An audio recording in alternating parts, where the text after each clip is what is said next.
All right, so in that last video, hopefully you were with me in getting clear that purpose is the ultimate aligning objective or principle in our life that can bring the different selves into cooperation and out of competition, and ultimately be the kind of total replacement for our entire set of wants, which we defined as strategies for efficiently getting our needs met as expressed through these different selves. So purpose, it's like this holy grail that holds great promise to ultimately eliminate that endless, unquenchable feeling of wanting more and more in our life, of aligning the different selves that we've created toward the total fulfillment of all needs and getting our need meeting exercises out of competition and into cooperation, ultimately toward the one thing that is the fulfillment of, or that is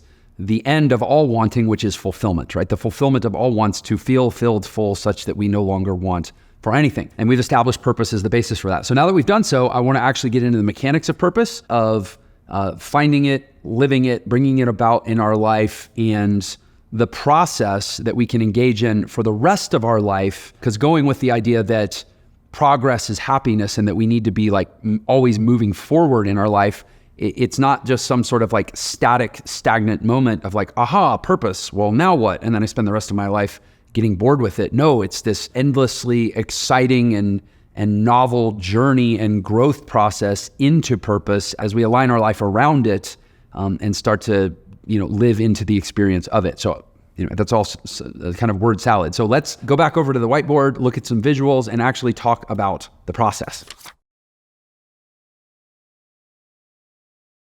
So in talking about how to operationalize purpose in our life, we come to what we call the 4 stages of life design. So if you're not initiated to what I do, life design is this total life methodology that we've developed that is basically doing all the things that we're describing, right? It's helping any person, regardless of circumstances, design and then ultimately bring about a life in which they experience total fulfillment. And life design produces fulfillment in part through the clarification of purpose. And so it's all kind of a connected methodology. But these are the 4 stages of it.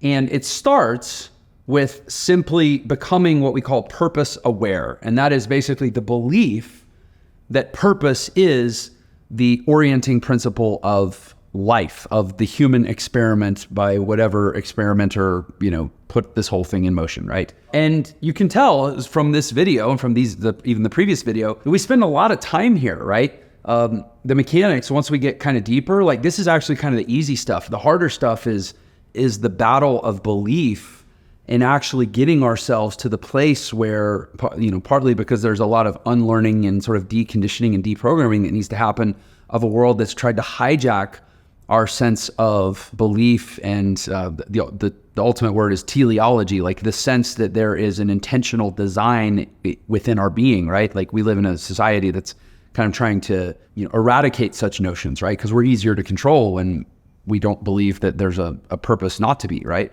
And so we're really spending the time here to kind of logically, but also hopefully like emotionally and energetically enroll you into this idea that like, oh yeah, purpose really is the purpose. Purpose is the purpose, right? And then we get to stage 2, which it's unfortunate we have to go through this stage, but humans, we are what we are, where we tend to say, oh yeah, that is true. I see that that's true. I'm willing to sign on that that's true. But this is the but stage. Let me tell you all the reasons why it can't be true for me, right? This is how our defenses, our limbic system of our brain will produce this endless series of excuses of why, even though we accept that something is true or we're willing to believe in it, it's not true for us. And let me tell you why, right?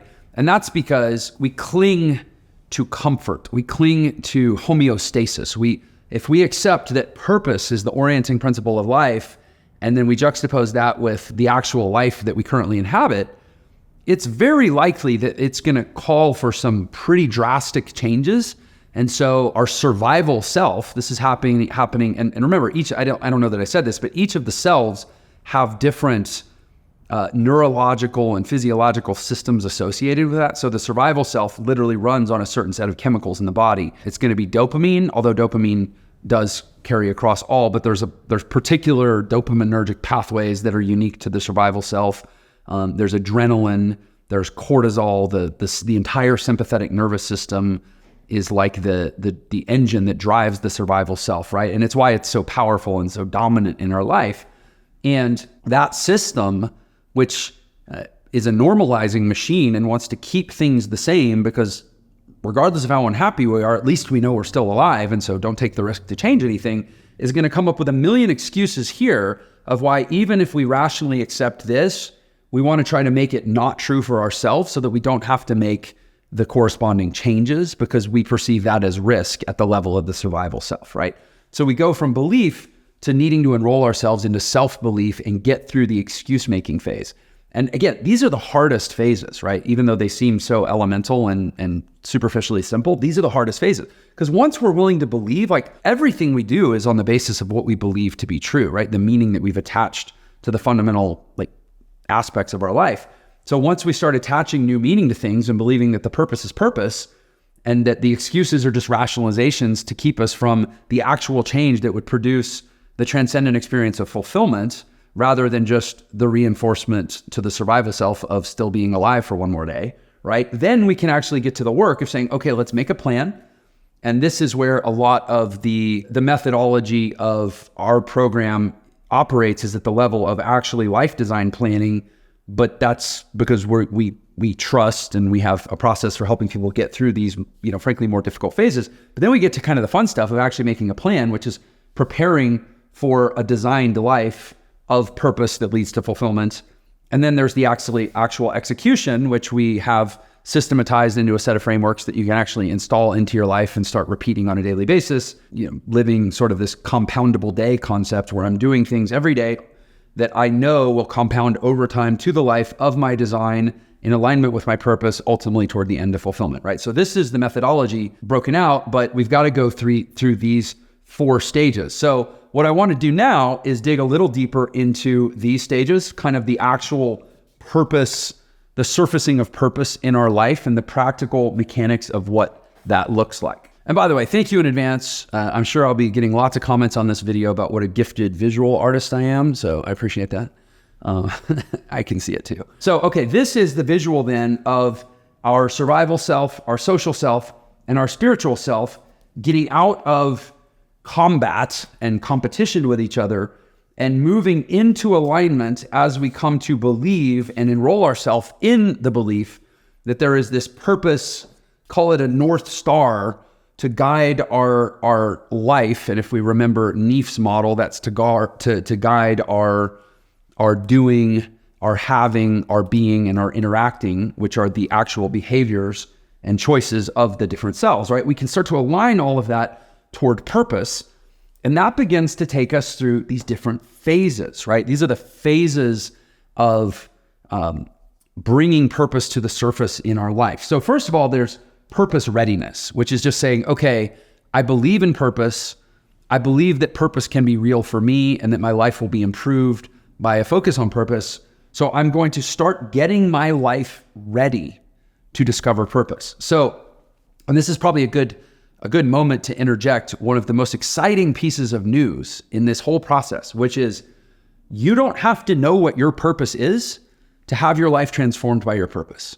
All you have to do is believe that purpose is the created design intent of humans and that you as a human are not exempt from that.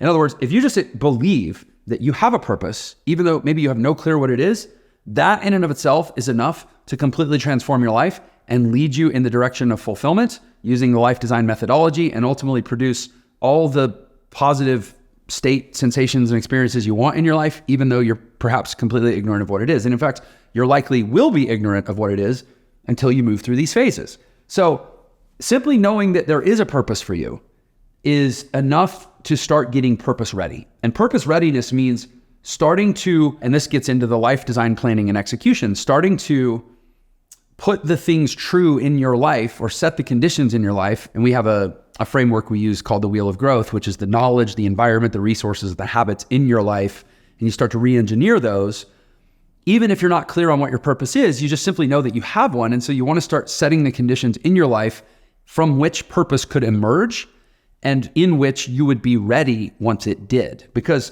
that's the truth for a lot of people, is that even if magically a genie appeared today and said, here is your purpose, you are now fully cognizant of thine purpose, most humans, their lives are still messy enough and chaotic enough and misaligned enough and unintentional enough and sort of haphazard and random enough that it wouldn't matter if we knew our purpose or not. We're not actually ready to live it. It's kind of like you can think of it as a soldier, and like although I don't really necessarily love like aggressive militaristic metaphors, like it's useful to think of it as like I'm a soldier and I'm awaiting my orders. My purpose is my orders. It's like my cause to fight for my whole rest of my life.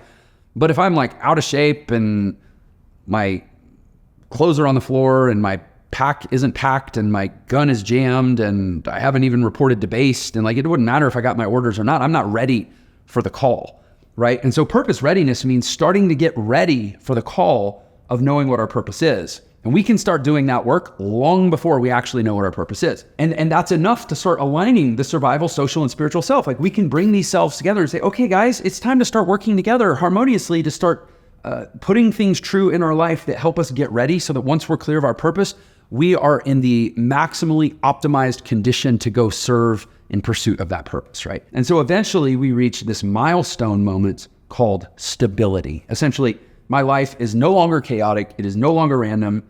I am now ready to discover my purpose, because when I get it, I can actually act on it because I'm not so busy just fighting fires in my life, right? And so from there, we begin what's called purpose discovery. And this is an active process, and we have a procedure to go through to help you discover your purpose.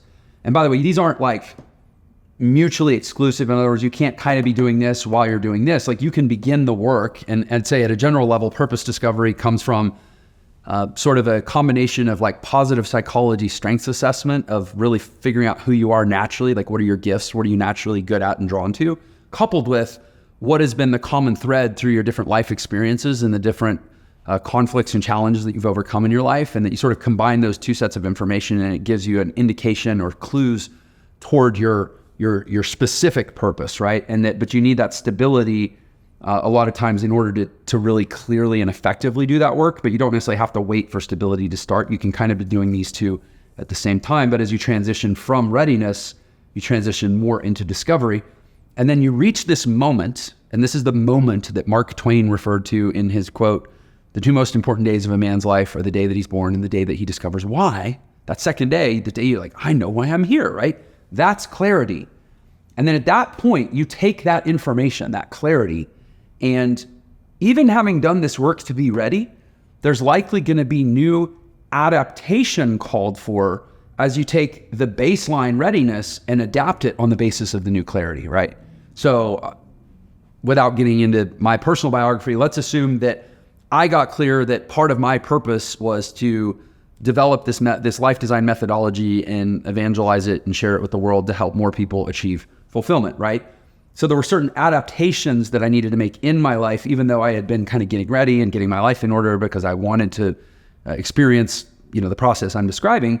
But that, as an example, maybe I needed to adapt by saying, okay, I need to go buy some video equipment because part of this is going to involve making these videos and sharing it with the world. So that would be an adaptation that maybe wasn't obvious in the readiness stage, even though I was getting ready. But until I had that clarity, I didn't know maybe some of the additional things I needed to do.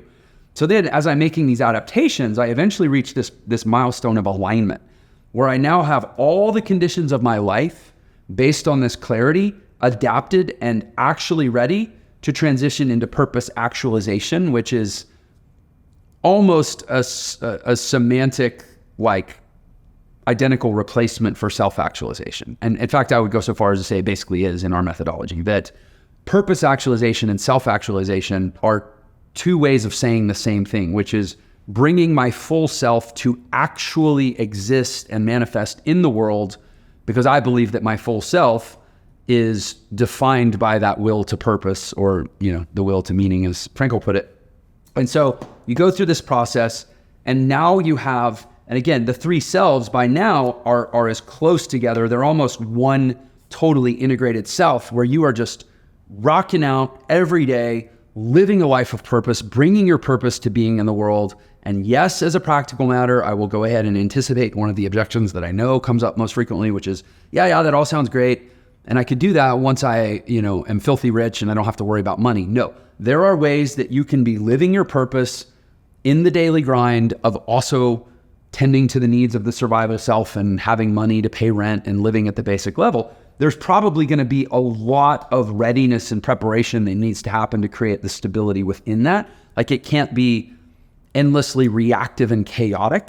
There has to be sort of a logic and a rhythm to it, but you don't have to be rich enough to qualify to live your purpose. You can be living your purpose at any stage in the income growth and wealth journey. So that is a visualization of how purpose can align the three selves and bring their actions together through these different stages of purpose: readiness, discovery, adaptation, and actualization, as we cross these milestones of stability, clarity, and alignment.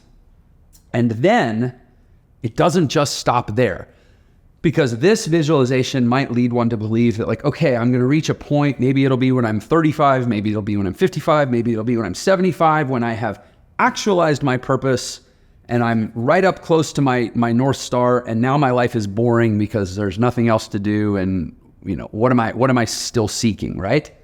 Aha. I'm so glad you said as much, because what we find out is that this is not just a linear process. And I'm going to more brilliant drawings, right? I'm going to explain all this. But what we find is that this is what's known as a recursive process, meaning it's a program that we run again and again and again and again in our life, and the result changes. It's like a loop. So we go from purpose readiness, milestone of stability, into purpose discovery, milestone of clarity, into purpose adaptation, milestone of alignment, into purpose actualization. And as we do that, what happens? What happens to us as we do that? Our life changes, our life evolves, our life grows, our life expands. To reference another Stephen Covey analogy or metaphor, our saw gets sharper. He talked about sharpening the saw, that the sharper your saw is, the more trees you can chop down, right? So as we go through this, our capacity expands. Our ability to chop down trees in our life increases. As we evolve, our capacity for purpose expands too. And so what you have here, again, in this finely crafted drawing, is you have this consolidated self, this stick figure here, that has a belly full of the three selves that we integrated together into this new purposeful self. And these rings represent the rings of purpose. And so our purpose does this outward expansion, where as we grow, our purpose grows. So in the case of this visual, this person, this visualization of self, we see 2 rings of purpose that it has outgrown, because our purpose is always going to be bigger than we are. So as we go through readiness, discovery, adaptation, and actualization, we bring purpose alive in our life. But in a sense, when we bring it alive within our life, it now fits inside of our life. You could say, in a sense, that we have outgrown it, which means there is another more expansive purpose that's not going to be, generally, I would say, not a different purpose, but it's a bigger vision of what purpose actualized in our life looks like, right? So it's sort of like, there's a saying, new levels, new devils, right? That as we grow in life, we're always fighting stronger forces and learning more profound lessons and overcoming larger challenges that unlock the next level of life and the next level of life and the next level of life. So I think of these concentric rings of purpose expansion as actually the next level of life. So in this case, this version of self has completed these 2 levels of purpose, and now he's ready to complete this level of purpose, right? And so he's going to need to go through a readiness, discovery, adaptation, actualization process. And as that happens, he will grow and he will expand through this level of purpose, and the purpose will expand, and the purpose will expand, and the purpose will expand.